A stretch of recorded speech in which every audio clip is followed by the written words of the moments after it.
వారికి దయచేయము ప్రభువా. ప్రతి మూసివేసిన తలుపులను ప్రభు నీవే తెరచుము యేసయ్య.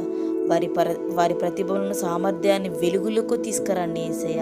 ఆర్థిక లోటు మనశ్శాంతి లేమి యేసు నామంలో తొలగిపోను గాక యేసయ్య. ప్రభువ వారి కుటుంబాలను ఆశీర్వాదంగా ఉంచండి ప్రభువ.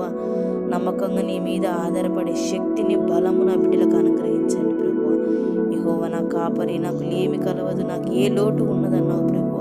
అదే వాగ్దానం వారి జీవితంలో నెరవేర్చు ప్రభువ. యేసయ్య నీకే స్తోత్రము ప్రభువ. మూసివేసిన తలుపును ప్రభువ వారి కోసం తెరువును గాక యేసయ్య. నీకే స్తోత్రాలు యేసయ్య. ఇదిగో తండ్రి, వారి సామర్థ్యాన్ని తండ్రి, వారి ప్రతిభను వారి ఉద్యోగంలో కనపరచులాగున సహాయం దయచేసి దీవించి ఆశీర్వదించండి ప్రభువ. నాయన ఇదిగో నాయన ఉద్యోగం లేక ఆందోళనలో ఉన్న వారిని, బాధలను ఉన్న బిడ్డలను ప్రభువ నీ కృప చేత, నీ కాంతి చేత, నీ చేతులతో తాకుము యేసయ్య. అట్టి కృప ఉద్యోగం లేని బిడ్డలకి దయచేసి దీవించి ఆశీర్వదించమని మా ప్రభువైన రక్షకుడైన యేసు నామములో అడిగి వేడుకుంటున్నాం తండ్రి.